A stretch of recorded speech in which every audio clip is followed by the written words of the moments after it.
నమస్కారం. ఎన్ఐ న్యూస్కి స్వాగతం. హెడ్లైన్ చూద్దాం.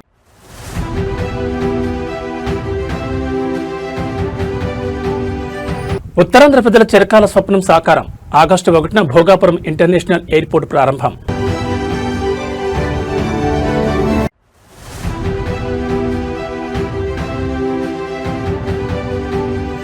పార్లమెంట్ వేదికగా నేషన్ ఫస్ట్.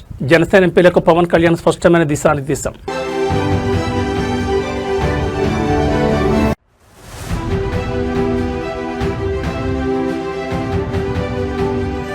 తెలంగాణలో ముదిరిన పొలిటికల్ వార్. కేసీఆర్ కుటుంబమే టార్గెట్గా సీఎం రేవంత్ రెడ్డి నిప్పులు.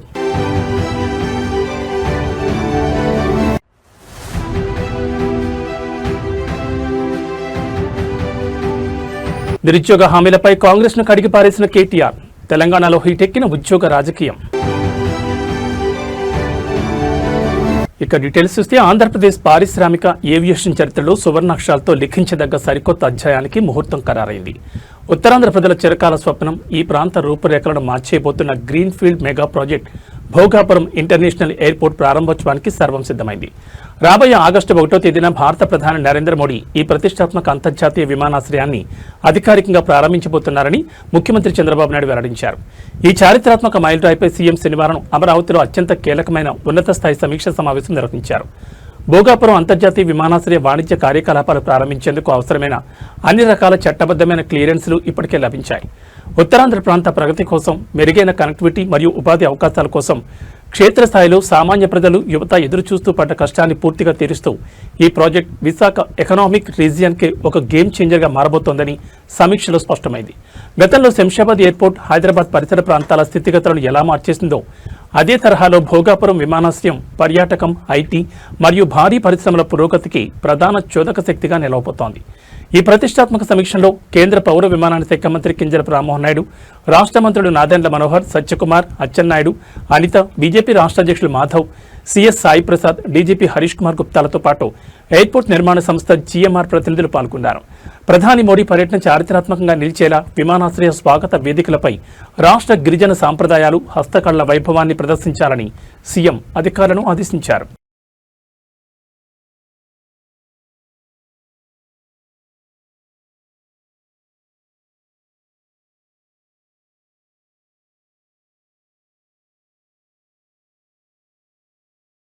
జూలై 20 నుంచి ప్రారంభం కానున్న పార్లమెంటు వర్షాకాల సమావేశాలకు ముందు జనసేన పార్టీ తన వ్యూహాలకు పదును పెడుతోంది. కేంద్రంలో ఎన్డీఏ భాగస్వామ్య పక్షంగా ఏపీ కూటమి ప్రభుత్వంలో కీలక పార్టీగా ఉన్న జనసేన ఉభయ సభల్లో అనుసరించాల్సిన వ్యూహాలపై ఎంపీలకు ఆ పార్టీ అధినేత ఉప ముఖ్యమంత్రి పవన్ కళ్యాణ్ స్పష్టమైన దిశానిర్దేశం చేశారు. శనివారం హైదరాబాద్లోని తన నివాసంలో జరిగిన జనసేన పార్లమెంటరీ పార్టీ భేటీలో లోక్సభ సభ్యులు వల్లభనేని బాలశౌరి, తంగెళ్ల ఉదయ్ శ్రీనివాస్, అలాగే రాజ్యసభ సభ్యులు లింగంనేని రమేష్లకు పలు కీలక సూచనలు చేశారు. సభలో ప్రతి ఎంపీ ప్రవర్తన, మాట్లాడే తీరు హుందాగా ఉండాలని సూచించిన పవన్ కళ్యాణ్ ముఖ్యంగా పార్లమెంట్లో జరిగే ప్రతి చర్చలోనూ నేషన్ ఫస్ట్ అంటే దేశమే ప్రథమం అనే జాతీయ భావన బలంగా ప్రతిబింబించాలని స్పష్టం చేశారు. పార్టీ ప్రయోజనాల కంటే దేశ ప్రయోజనాలే మిన్న అనే జనసేన సిద్ధాంతాన్ని, జాతీయ సమగ్రతకు పార్టీ ఇచ్చే ప్రాధాన్యతను ఢిల్లీ వేదికగా బలంగా చాటి చెప్పాలని కోరారు. సభలో కూటమి ధర్మాన్ని పాటిస్తూనే కేంద్ర ప్రభుత్వ విధానాలకు సంపూర్ణ మద్దతుగా నిలవాలని సూచించారు. అయితే అదే సమయంలో దేశ ప్రయోజనాలకు అత్యంత ప్రాధాన్యత ఇస్తూనే ఆంధ్రప్రదేశ్ రాష్ట్ర హక్కులు, ప్రయోజనాల సాధనలో ఎక్కడా రాజీ పడకూడదని ఎంపీలకు పవన్ కళ్యాణ్ గట్టిగా నొక్కి చెప్పారు. రాష్ట్రానికి సంబంధించిన సమస్యలను సభ దృష్టికి తీసుకురావడానికి లభించే ప్రతి చిన్న అవకాశాన్ని కూడా వదులుకోకూడదన్నారు. రాష్ట్రానికి కేంద్రం నుంచి రావాల్సిన నిధుల విడుదల, పెండింగ్లో ఉన్న ప్రాజెక్టుల పురోగతి మరియు విభజన హామీల అమలు కోసం పార్లమెంటు వేదికగా గళం విప్పాలని ఆదేశించాను. కేంద్ర మంత్రులతో నిరంతరం సమన్వయం చేసుకుంటూ ఏపీకి అత్యుత్తమ ఫలితాలు వచ్చేలా కృషి చేయాలని స్పష్టం చేశారు.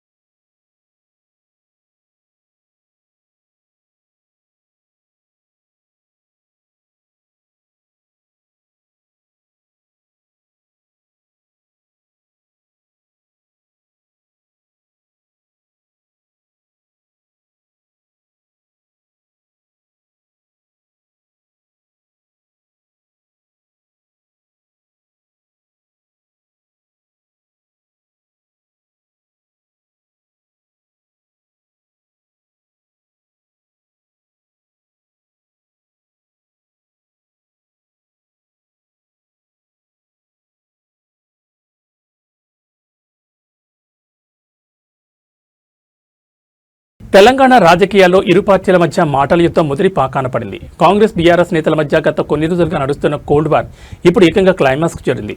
మాజీ ముఖ్యమంత్రి గులాబీబాద్ కేసీఆర్ కుటుంబమే టార్గెట్గా ముఖ్యమంత్రి రేవంత్ రెడ్డి ఊహించని రేంజ్లో విరుచుకుపడ్డారు.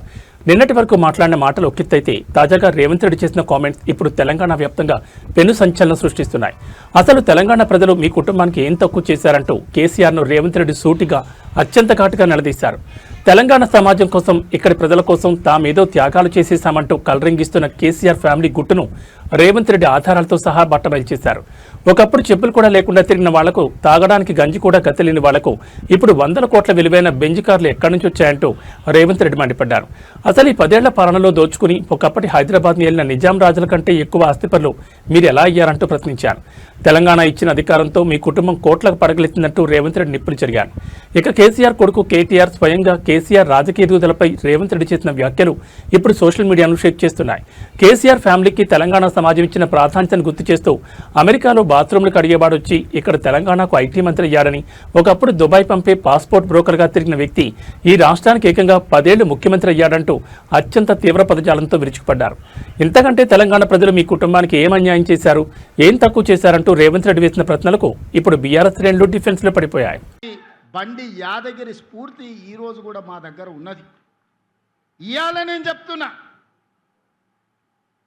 గజ్వెల్లనే నిన్ను సమాధి చేసే బాధ్యత మాది, మా యువకులది. తెలంగాణ సమాజం నీకు అన్ని అవకాశాలు ఇచ్చింది, ఆస్తులు ఇచ్చింది, అంతస్తులు ఇచ్చింది, ఆగర్భ శ్రీమంతులను చేసింది. ఏమి తక్కువ చేసింది తెలంగాణ? ఏమి తక్కువ ఇచ్చింది మీకు ఈ తెలంగాణ? మరి తిరిగి తెలంగాణ 4 కోట్ల ప్రజలకు మీరు మీ కుటుంబంలో నలుగురు ఏమిచ్చిందని ఈరోజు తెలంగాణ సమాజం మిమ్మల్ని అడుగుతుంది. ఏం అన్యాయం చేసింది మీకు? చెప్పులు లేకుంటే తిరిగేటోళ్లకు, గంజి గతి లేని వాళ్ళకి ఇలా బెంచ్ కార్లకు వచ్చినాయి కదా. అమెరికాలో బాత్రూంలు కడుక్కునేటోడు ఈరోజు తెలంగాణ రాష్ట్రానికి మంత్రి అయింది కదా. దుబాయ్ పాస్పోర్ట్ బ్రోకరు తెలంగాణ రాష్ట్రానికి ముఖ్యమంత్రి అయింది కదా. ఏం తక్కువ చేసిందని నేను అడుగుతున్నా ఈ తెలంగాణ మీకు. ఎన్నడైనా ఏ దుబాయ్కి పంపించే పాస్పోర్ట్ బ్రోకర్ కేంద్ర మంత్రిగా తెలంగాణ రాష్ట్రానికి ముఖ్యమంత్రి అవుతాడని కలలు కన్నాడా? అలాంటి దుబాయ్ పాస్పోర్ట్ బ్రోకర్ని ఇవాళ తెలంగాణ రాష్ట్రానికి ముఖ్యమంత్రిగా తెలంగాణ ప్రజలు చేశారు. తెలంగాణలో నిరుద్యోగుల సమస్యలు, ఉద్యోగ నోటిఫికేషన్ల అంశంపై రాజకీయాలు ఒక్కసారిగా హీట్ ఎక్కాయి. కాంగ్రెస్ ప్రభుత్వం టార్గెట్గా బీఆర్ఎస్ వర్కింగ్ ప్రెసిడెంట్ కేటీఆర్ మరోసారి తీవ్రస్థాయిలో విరుచుకుపడ్డారు. ఎన్నికల సమయంలో నిరుద్యోగులకు ఇచ్చిన హామీలను రేవంత్ రెడ్డి సర్కార్ పూర్తిగా విస్మరించిందంటూ సోషల్ మీడియా వేదికగా ఆయన చేసిన వ్యాఖ్యలు ఇప్పుడు తెలంగాణ వ్యాప్తంగా పెను సంచలనం సృష్టించినాయి. గత నవంబర్ 2023 అసెంబ్లీ ఎన్నికల సమయంలో తాము అధికారంలోకి వచ్చిన మొదటి సంవత్సరంలోనే ఏకంగా 2 లక్షల ప్రభుత్వ ఉద్యోగాలు ఇస్తామని కాంగ్రెస్ పార్టీ జాబ్ క్యాలెండర్ ప్రకటించిన విషయాన్ని కేటీఆర్ ఈ సందర్భంగా గుర్తు చేశారు. ఓటు కొట్టు, జాబ్ పట్టు అంటూ నాడు అన్ని ప్రధాన పత్రికల్లో మొదటి పేజీల్లో రంగురంగుల భారీ ప్రకటనలిచ్చి నిరుద్యోగులను నమ్మించారని మండిపడ్డారు. తీరా అధికారంలోకి వచ్చి ఏడాది గడుస్తున్న ఇచ్చిన మాట ప్రకారం ఉద్యోగాలు భర్తీ చేయడంలో ఇప్పుడు ఒలుకు పలుకు లేకుండా రేవంత్ సర్కార్ వ్యవహరిస్తోందని కేటీఆర్ తీవ్రంగా కౌంటర్ ఇచ్చారు. ఇక కాంగ్రెస్ అధిష్టానంపై కేటీఆర్ చేసిన వ్యాఖ్యలు ఇప్పుడు సోషల్ మీడియాను షేక్ చేస్తున్నాయి. రాష్ట్రంలో ఖాళీగా ఉన్న ప్రభుత్వ ఉద్యోగాలను నింపడం చేతకాని కాంగ్రెస్ నేతలు రాహుల్ గాంధీ జేబులను మాత్రం ఇక్కడ డబ్బుతో జోరుగా నింపుతున్నారంటూ సంచలన ఆరోపణ చేశారు. తెలంగాణలో కాంగ్రెస్ పాలన ఎలా తయారైందంటే నిరుద్యోగుల కోసం తెస్తామన్న జాబ్ క్యాలెండర్కి మాత్రం 9 అంటూ ఇక్కడ జరుగుతున్న అవినీతి అక్రమాల స్కామ్ క్యాలెండర్కి మాత్రం సాయి అంటున్నారని కేటీఆర్ అత్యంత ఘాటుగా పొలిటికల్ పంచ్ వేశారు. 2023 నవంబర్లో ఆ రోజు ఎన్నికల్లో రాష్ట్ర శాసనసభకి ఎన్నికలు జరిగితే ఆ రోజు కాంగ్రెస్ పార్టీ వాళ్ళు జాబ్ క్యాలెండర్ ప్రకటించారు. ఒక్కసారి ఫుల్ పేజ్ అడ్వర్టైజ్మెంట్లు ఇచ్చినారు. ఆ ఫుల్ పేజ్ ఒకసారి చూపెట్టాలని చెప్పి, ఆ స్లైడ్ వేయాలని చెప్పి మా వాళ్ళని కోరుతా ఉన్నాం. ఇది గుర్తుండాలి మీకు. కాంగ్రెస్ వాళ్ళు నవంబర్ 2023లో వేసిన జాబ్ క్యాలెండర్ అన్ని పత్రికల్లో అవినీతి సొమ్ముతో ఫస్ట్ పేజీలో ఫుల్ పేజ్ అడ్వర్టైజ్మెంట్. ఎన్ని ఉద్యోగాలు ఉన్నాయి? 2 లక్షల ఉద్యోగాలు మొట్టమొదటి సంవత్సరంలోనే భర్తీ చేస్తామని చెప్పారు. ఆ రోజు ఏమన్నారు? ఓటు కొట్టు, జాబు పట్టు అని బంపర్ ఆఫర్ ఇచ్చారు. ఏమన్నారు? ఒక్క ఏడాదిలోనే 2 లక్షల ఉద్యోగాలు, డిసెంబర్ 2024 కల్లా 2 లక్షల కొలువులు ఇస్తామని చెప్పారు. ఇవాళ జాబులు లేవు, జవాబులు లేవు, ఉద్యోగాలు లేవు, ఉలుకు లేదు, పలుకు లేదు. తెలుగు క్యాలెండర్ మారింది, ఇంగ్లీష్ క్యాలెండర్ మారింది, జాబ్ క్యాలెండర్ మాత్రం పత్తా లేదు. ఇంకా ఘోరం ఏంటంటే అసెంబ్లీ సాక్షిగా, పవిత్రమైన సభ అసెంబ్లీ అంటే, అసెంబ్లీ సాక్షిగా శాసనసభలో ఇచ్చిన జాబ్ క్యాలెండర్ కూడా ఒక చిత్తు కాగితం కింద కూడా పనిచేయడానికి ఇలా అర్హత లేదు. ఆ కాగితానికి జాబులు నింపట్లేదు. రాహుల్ గాంధీ జేబులు మాత్రం జోరుగా నింపుతున్నారు. అన్నదమ్ముల అల్మారాలు నింపుతున్నాడు రేవంత్ రెడ్డి, బినామీల బీరువాలు నింపుతున్నాడు. జాబ్ క్యాలెండర్కు మాత్రం నై, స్కామ్ క్యాలెండర్కు మాత్రం సై. ఇది కనబడుతున్న పరిస్థితి. ఒక్క మాట, పవిత్ర పుణ్యక్షేత్రమైన తిరుపతి నగరంలో శాంతి భద్రతల నిఘాను పక్కదారి పట్టించేలా ఒక నకిలీ పోలీసు సృష్టించిన హల్చల్ స్థానికంగా తీవ్ర కలకలం రేపింది.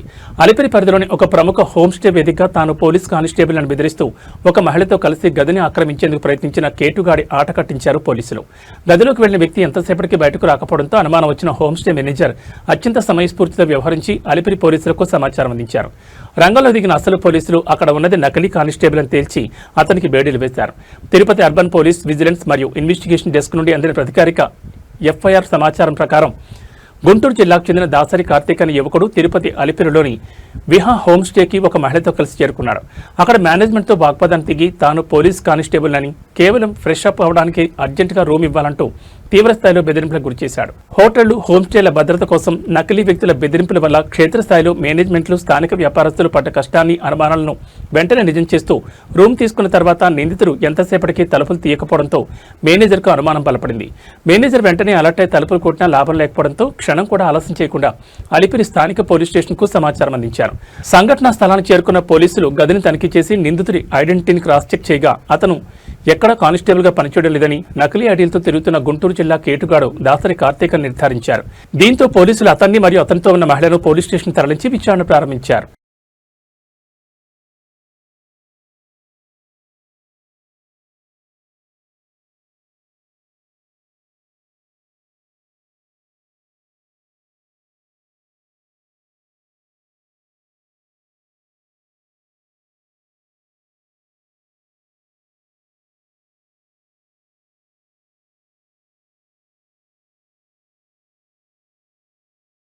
కరువు జిల్లాగా పేరుందిన అనంతపురంలో వర్షాల కోసం గ్రామస్తులు నమ్ముతున్న ఒక వింత ఆచారం ఇప్పుడు తెలుగు రాష్ట్రాల్లో హాట్ టాపిక్గా మారింది. ప్రకృతి కరుణించాలన్నా, వరుణదేవుడు వర్షం కురిపించాలన్నా అక్కడ కాలాల నాటి నమ్మకాలు మళ్లీ తెరపైకొస్తాయి. కళ్యాణదుర్గం మండలం కొర్లపల్లి గ్రామంలో వానలు సమృద్ధిగా కురవాలని కోరుకుంటూ గ్రామస్తులంతా ఏకమై 2 గాడిదలకు శాస్త్రోక్తంగా కళ్యాణ గడియల్లో వివాహం జరిపించారు. గతంలో ఇలా చేయడం వల్లే భారీ వర్షాలు పడ్డాయని నమ్ముతున్న స్థానికులు ఈసారి కూడా వరుణుడు కరుణిస్తాడని బలంగా చెబుతున్నారు. కొర్లపల్లి గ్రామంలోని ప్రతి కుటుంబం ఈ వినూత్న వివాహ వేడుకలో ఉత్సాహంగా పాల్గొంది. మామూలు పెళ్లిళ్లకు ఏమాత్రం తీసుకునే విధంగా గాడిదలను కొత్త బట్టలు, పూలమాలలు మరియు పసుపు కుంకుమలతో అలంకరించి ఊరేగించారు. ప్రతి ఏటా వర్షాలు లేక పంటలు పండక క్షేత్రస్థాయిలో అనంతపురం రైతాంగం రాత్రింబవడు పడ్డ కష్టాన్ని, కరువు బాధలను ఎలాగైనా తీర్చాలనే తపనతోని గ్రామస్తులు ఈ సాంప్రదాయాన్ని ఆశ్రయించారు. పురోహితుల మంత్రోచ్చారణల మధ్య మంగళ వాయిద్యాలు మోగుతుండగా ఈ గాడిదల పెళ్లిని శాస్త్రోక్తంగా ముగించి అనంతరం గ్రామస్తులందరికీ భోజనాలు కూడా ఏర్పాటు చేయడం విశేషం. ఆధునిక కాలంలో ఇదొక వింత ఆచారంగా అనిపించినప్పటికీ రాయలసీమలోని కొన్ని మారుమూల గ్రామాల్లో ప్రకృతిని ప్రసన్నం చేసుకోవడానికి ఇటువంటి నమ్మకాలు దశాబ్దాలుగా సజీవంగా ఉన్నాయని మన క్షేత్రస్థాయి నివేదికలు స్పష్టం చేస్తున్నాయి. జిల్లా కళ్యాణ మండలం కొల్లపల్లి గ్రామం వర్షాలు లేక అప్పుడు గాడిదకి పెళ్ళి చేస్తే వర్షాలు వస్తాయని మేము చేస్తున్నాము. అప్పుడు మన పెద్దోళ్ళు పూర్వకాలంలోన ఇలా చేస్తుంటే దానికి ఇలా చేస్తున్నాము మేము వర్షాలు రావాలని. గాడిద మొగ్గాడిద రెండేట్లు తెచ్చి పొయ్యి గడగల, పొయ్యి గడిగి ఆడవాళ్ళకి ఎట్లా ఒడిబియ్యం ఇస్తామో అట్లా ఆడిగాడికి ఒడిబియ్యం వేయాల. ఒడిబియ్యం గొంతుకి కట్టాల, రేక్కణంలో, కొత్త రేక్కణంలో. అది కట్టినాక వాటికి పూలారం వేసి మెరూన్ చేయాల. మెరూన్ చేసిన తర్వాత అది నేను ఆడిడాల. ఆడిడిచినాక ఇంకా ఒక కార్యం కూడా ఉంది చెయ్యాలంటే అంతెంతివి 3 కడవలు తేవాల. 3 కడవలు తెచ్చి అట్లా కట్టినట్లు కట్టి అట్లా గూడు ఇడిచినట్లు గూడు ఇడిచినట్లు ఇడిచి ఆ కడవలు కంట మీదకి సోటు నీళ్ళ అద్ది బట్టలు అట్లా కట్టాల.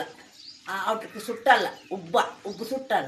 ఉబ్బు దేవరు అని ఇప్పుడు సంక్రాంతి వస్తే గింజలకి ఏంటికి వస్తాము రైతులకి, ఆ ఉబ్బు దేవరు పాస్ చేసాక మాత్రమే. ఆ ఉబ్బు దేవరికి అట్లంతా కట్టినాక ఒక సన్నది సిద్దిపేట జిల్లాలో సాగునీటి మంటలు రాజకీయాన్ని వేడెక్కించాయి. తమ పంట పొలాలను కాపాడుకునేందుకు కంటి ముందే ఎండిపోతున్న ఆయకట్టుకు జీవం పోసేందుకు చిన్నకోడూరు మండల రైతాంగం ఉవ్వెత్తున కదం తొక్కింది. కాళేశ్వరం ప్రాజెక్టు నుంచి తక్షణమే నీటిని లిఫ్ట్ చేయాలంటూ అన్నపూర్ణ సాగర్ నుండి రంగనాయక సాగర్ వరకు రైతులు చారిత్రాత్మక పాదయాత్రకు శ్రీకారం చుట్టారు. ప్రాజెక్టులలో నీళ్లు నింపి తమ సాగునీటి కోసం తీర్చాలంటూ సాగుతున్న ఈ పాదయాత్రకు ప్రతిపక్షం నుండి భారీ మద్దతు లభించింది. మాజీ మంత్రి BRS deputy floor leader Harish Rao నేడు మధ్యాహ్నం ఈ పాదయాత్రలో స్వయంగా పాల్గొని రైతులతో కలిసి నడవనున్నారు. చిన్నకోడూరు మండలానికి చెందిన వందలాది మంది రైతులు ఈ ఉదయం అన్నపూర్ణ సాగర్ ప్రాజెక్టు వద్ద గుమికూడి ఈ నిరసన పాదయాత్రను ప్రారంభించారు.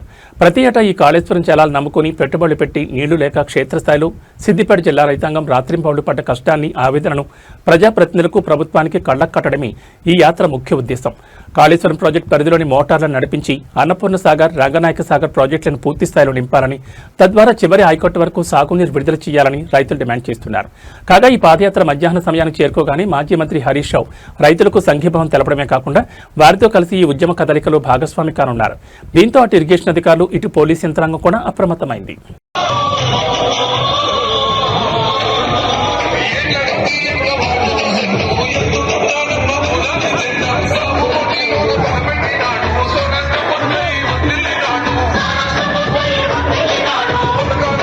శంషాబాద్ మండలం బహదూర్గూడ గ్రామంలో తీవ్ర ఉధృత చోటు చేసుకుంది. రైతులకు సంబంధించిన సుమారు 650 ఎకరాల భూమిని చుట్టుముడుతూ హైడ్రా రాత్రికి రాత్రే భారీ ఫెన్సింగ్ ఏర్పాటు చేయడం గ్రేటర్ హైదరాబాద్ పరిధిలో సంచలనంగా మారింది.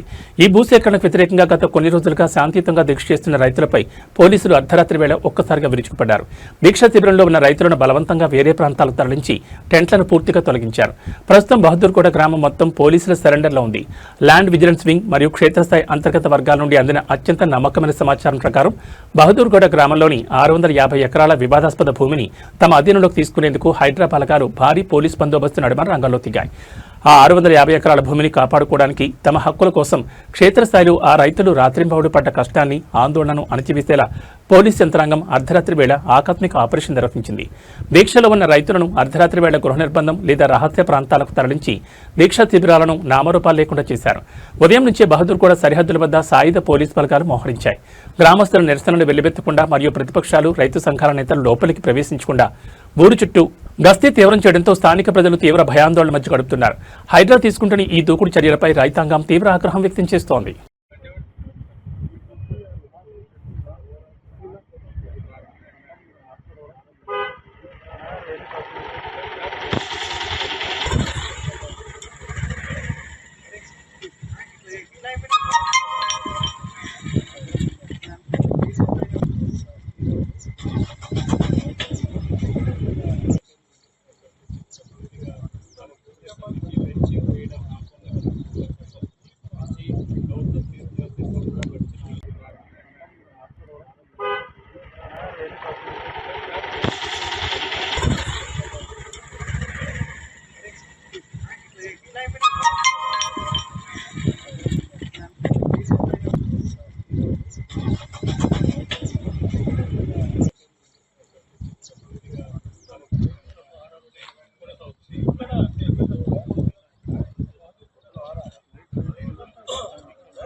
ఇండియన్ సినిమా హిస్టరీలోని ఎన్నడూ లేని విధంగా దాదాపు 4,000 కోట్ల రూపాయల కళ్ళు చెదిరే భారీ బడ్జెట్తో తెరకెక్కుతున్న మోస్ట్ అవైటెడ్ మూవీ రామాయణ గురించిన ఒక క్రేజీ అప్డేట్ ఇప్పుడు సోషల్ మీడియాను షేక్ చేస్తోంది. ఈ పౌరాణిక దృశ్య కావ్యంలో మాతా సీతాదేవి పాత్రను పోషిస్తున్న టాలెంటెడ్ యాక్ట్రెస్ సాయి పల్లవి చిత్ర ప్రమోషన్లో భాగంగా ఢిల్లీలో జరిగిన ఒక ప్రత్యేక ఈవెంట్లో పాల్గొన్నారు.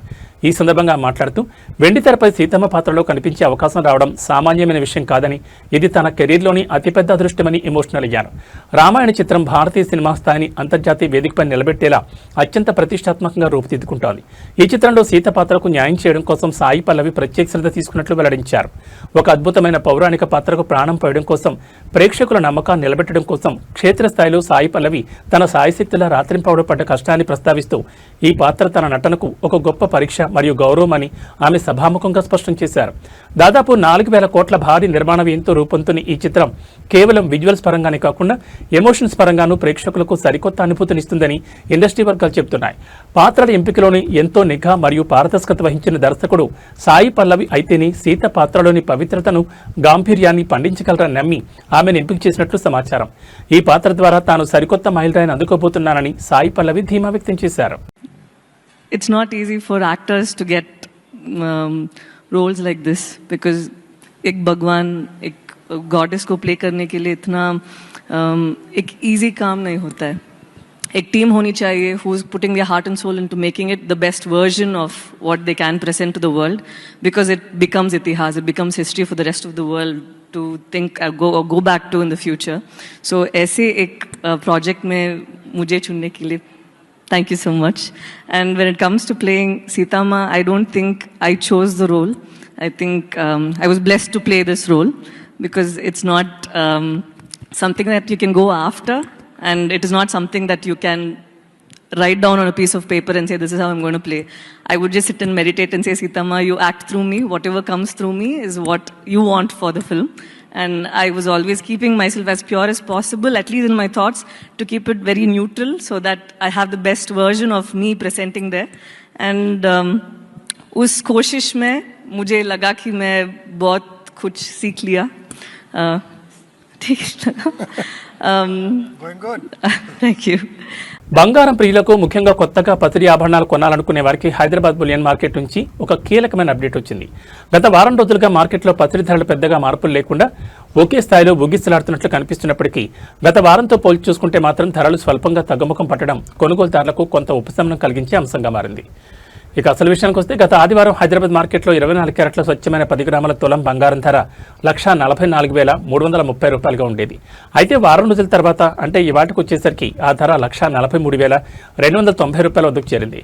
అంటే లెక్క ప్రకారం చూసుకుంటే వారం రోజుల్లోని 24 క్యారెట్ల తులం బంగారంపై 1,040 రూపాయల వరకు ధర తగ్గినట్లయింది. కేవలం స్వచ్ఛమైన బంగారమే కాకుండా సాధారణంగా మనం ఆభరణాల కోసం కొనుగోలు చేసే 22 క్యారెట్ల 10 గ్రాముల పసిడిపై కూడా వారం రోజుల్లో సుమారు 950 రూపాయల వరకు తగ్గుదల నమోదైంది.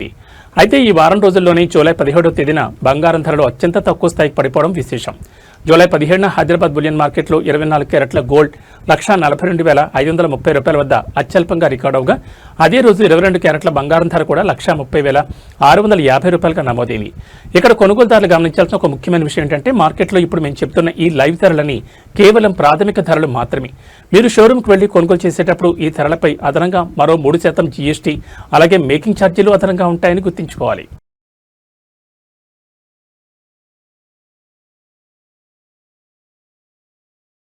తెలుగు రాష్ట్రాల ప్రజలకు భారత వాతావరణ శాఖ అత్యవసర హెచ్చరిక జారీ చేసింది. గత కొన్ని రోజులుగా ఏపీ తెలంగాణలోని పలు ప్రాంతాల్లో అక్కడక్కడ కురుస్తున్న వర్షాలు రాబోయే గంటల్లో మరింత ఉధృతం కానున్నట్టు తెలిపింది.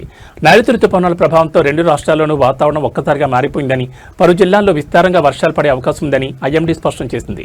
ముఖ్యంగా తెలంగాణ విషయానికి వస్తే రాష్ట్రంలోని పలు జిల్లాలకు వాతావరణ కేంద్రం ఎల్లో అలర్ట్ ప్రకటించింది. ఇవాళ ఉత్తర తూర్పు తెలంగాణ జిల్లాలో భారీ వర్షాలు కురిసే ఛాన్స్ ఉందని అధికారులు వెల్లడించారు. ముఖ్యంగా ఆదిలాబాద్, కొమరంభీం, ఆసిఫాబాద్, మంచిర్యాల, నిర్మల్, నిజామాబాద్ జిల్లాలతో పాటు కరీంనగర్, బెత్తపల్లి, జయశంకర్, భూపాలపల్లి, ములుగు మరియు భద్రాద్రి కొత్తగూడెం జిల్లాల్లో విస్తారంగా వర్షాలు పడతాయని ఐఎండీ పేర్కొంది. ఈ జిల్లాలో ఉరుములు, మెరుపులతో పాటు గంటకు 30 నుంచి 40 కిలోమీటర్ల వేగంతో ఈదురుగాలులు వీచే ప్రమాదం ఉందని ప్రజలు అప్రమత్తంగా ఉండాలని సూచించింది. ఇక మిగతా జిల్లాల్లో తేలికపాటి నుంచి ఓ మోస్తరు వర్షాలు కురుస్తాయని తెలిపింది. మరోవైపు ఆంధ్రప్రదేశ్ ప్రజలకు కూడా వాతావరణ శాఖ కీలక అప్డేట్ ఇచ్చింది. ఏపీలో రాబోయే 5 రోజుల పాటు వరుసగా వర్షాలు కురనున్నట్లు వాతావరణ కేంద్రం స్పష్టం చేసింది. కోస్తాంధ్ర వ్యాప్తంగా పశ్చిమ మధ్య బంగాళాఖాతంలో ఏర్పడిన వాతావరణ మార్పుల వల్ల ఉత్తర కోస్తా, దక్షిణ కోస్తా జిల్లాల్లో పిడుగులతో కూడిన భారీ వర్షాలు పడే అవకాశం ఉంది. రాయలసీమ పరిధిలోని పలు జిల్లాల్లో కూడా అక్కడక్కడ మోస్తరు వర్షాలు కురుస్తాయని అధికారులు అంచనా వేస్తున్నారు.